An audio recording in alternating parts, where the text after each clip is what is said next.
নমস্কার, news eighteen সরাসরি আমি রয়েছি নেতাজি ইন্ডোর স্টেডিয়াম থেকে এবং একটা অভিনব সভা স্বাধীনতা উত্তর রাজ্যে দেখলো।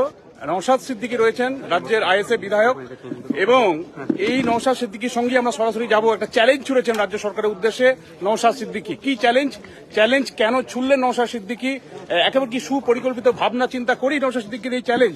রাজ্য সরকারকে তিনি চ্যালেঞ্জ দিয়েছেন 6 মাস অর্থ দপ্তর দিন, অর্থ বুঝিয়ে দেবে আইএসএফ এ রাজ্যের মানুষকে। এই চ্যালেঞ্জটা নিয়ে প্রথমে জানতে যাবো। দর্শকরা রয়েছেন সরাসরি নওশাদ সিদ্দিকীর উত্তর। কি চ্যালেঞ্জ দিলেন রাজ্য সরকার? রাজ্য সরকারকে যখন আমরা প্রশ্ন করি, হসপিটালে বেডের অভাবে মানুষ মারা যাচ্ছে, বেডের অভাবে কলকাতার রাজপথে এই হসপিটাল এসএসকেএম থেকে শুরু করে বিভিন্ন দেখুন সেই তাবু কেটে থাকতে হচ্ছে, অপারেশন হচ্ছে না। যখন আমরা কথা বলি বেডের দরকার, ডক্টরের দরকার, সাপোর্টিং স্টাফের দরকার, কিন্তু প্রথম উঠে আসে অর্থ নয়। যখন বলি স্কুলে কন্টিজেন্সি ফান্ড বিভিন্ন যে গ্রান্টগুলো আছে, স্কুলের পরিকাঠামো মান উন্নয়ন করা দরকার, বিজ্ঞানসম্মতভাবে আধুনিক শিক্ষা প্রতিষ্ঠান গড়ে তোলা দরকার, তখনই আমাদের বা মানুষের কথা যখন বলি তখনই আমাদেরকে উত্তর সর্বপ্রথম আসে রাজ্যের অর্থনৈতিক অবস্থা ভালো নয়। তো আমি আজকে এই মঞ্চ থেকে আমি চ্যালেঞ্জ করেছি রাজ্য সরকারকে, যদি সত্যিকার উনি চায় রাজ্যের অর্থনৈতিক দুরবস্থা কাটিয়ে ওঠা দরকার, তাহলে আমাকে 6 মাসের জন্য অর্থ দপ্তরটা দিয়ে দিক। আমি যদি কাজ করার সুযোগ দেয় তাহলে পশ্চিমবাংলার অর্থনৈতিক চাকা কিভাবে ঘুরতে হয় সেটা দেখিয়ে দেবো। যদি আমি ফেল করি তাহলে আমি পশ্চিমবাংলা থেকে রাজনীতি থেকে অবসর নেব, রাজনীতি আর করবো না। সাথে সাথে এটাও বলি, আমাকে যেদিন মাননীয় মুখ্যমন্ত্রী অর্থ দপ্তরের দায়িত্ব দেবে তার পরের দিন থেকেই সরকারি কর্মচারীদের কেন্দ্রীয় সমাহারের ডিএর ব্যবস্থা আমি করব। এবং এটাও বলছি, কোন সরকারি প্রকল্প যে জনকল্যাণমূলক যে প্রকল্পগুলো আছে একটাও বন্ধ করব না, সবটাই চলবে। একটু আলো সমস্যা হচ্ছে, আমি একটু এইদিকে ঘুরে যাব। একেবারে শুনছেন মানুষ সবটাই যে সোশ্যাল মিডিয়া এবং সংবাদ মাধ্যম থেকে নওশাদ সিদ্দিকীর বক্তব্য শুনেছে। নিউজ এইটিন দর্শকরা শুনছেন, সরাসরি নওশাদ সিদ্দিকী রয়েছেন। আপনি তো একবারে সেই হিন্দি সিনেমার একেবারে অনিল কাপুরের সেই ছবি নায়ক দা রিয়েল হিরো, মানে আপনি 7 দিন ছিল সেখানে, আপনি 6 মাস নিচ্ছেন। মানে কি পরিবর্তন, আপনি কি কোনটা করতে চান? বললেন চুরি বন্ধ করলে নাকি এই রাজ্য? আমি একটা উদাহরণের জন্য বললাম, সে পলিসি তো আমার মধ্যে আছে, আমি কেন সবটা বলবো? আমাকে সুযোগ দিলে আমি কোথায় কোথায় অ্যাপ্লাই করতে পারি, কি কোথায় দেখিয়ে দেবো, আমি কাজে দেখিয়ে দেবো। তবে একটা বললাম যে আমার দেশে আমার রাজ্যে এত সম্পত্তি আছে, একটা দিক হচ্ছে যদি চুরিটা আটকানো যায়, শুধু একটা দিক বললাম, এইটা যদি আটকানো যায়, এই ধরনের একাধিক দিক আছে যে দিকগুলোকে অবলম্বন করলে আমাদের রাজ্যের অর্থনৈতিক যে দুরবস্থা আছে সেগুলো কাটিয়ে উঠা যায়। আরো একটা বিষয়, খুব সুপরিকল্পিতভাবে একটা কথা কিন্তু ভাসিয়ে দিলেন এদিনের সভামঞ্চ থেকে, যে ডায়মন্ড হারবার লোকসভা নিয়ে তিনি মনঃসংযোগ করছেন। না আমার বলার মধ্যে যদি কোনো থাকে সেটা আমি বলি, সেটা একদম নয়, সেটা আমি ওরকম বলতে চাইনি। যদি বলে ল্যাঙ্গুয়েজ ওয়ার্ডের সিলেকশনের ক্ষেত্রে, শব্দ চয়নের ক্ষেত্রে যদি আমার হয়ে থাকে, তার জন্য আমি শব্দটাকে তুলে নিচ্ছি।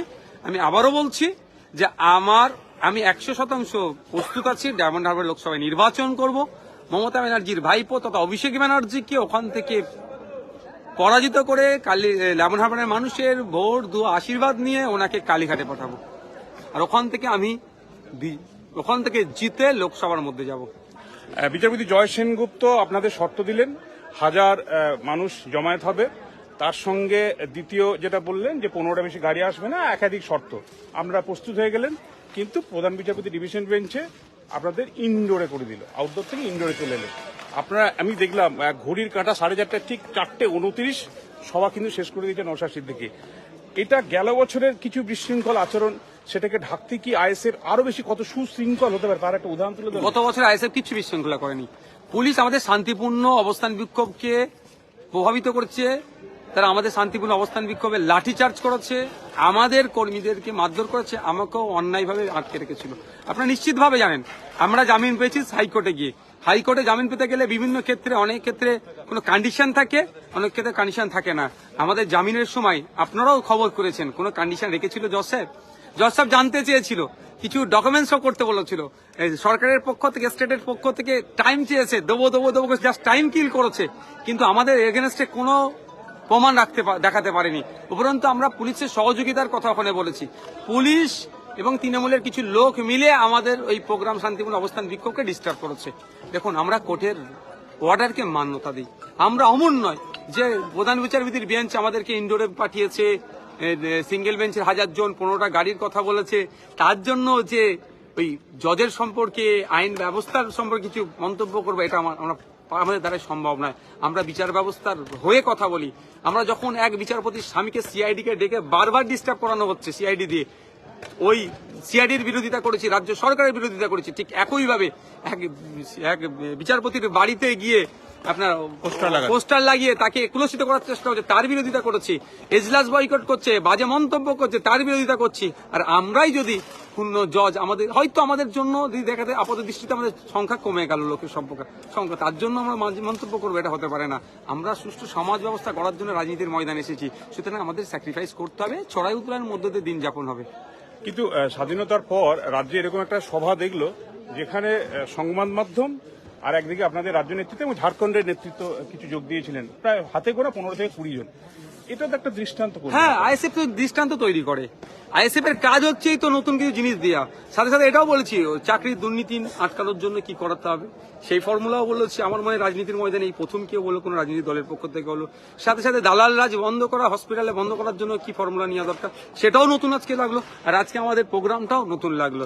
আর আজকে যে প্রস্তাবটা রাজ্য সরকারকে দিয়েছি সেটাও নতুন লাগলো। আমাদের নতুন দল, নতুন নতুন প্রস্তাব দেওয়া হবে, যেটাই দেওয়া হবে সেটাই সোসাইটির জন্য, রাজ্যের জন্য, দেশের জন্য কল্যাণ হবে।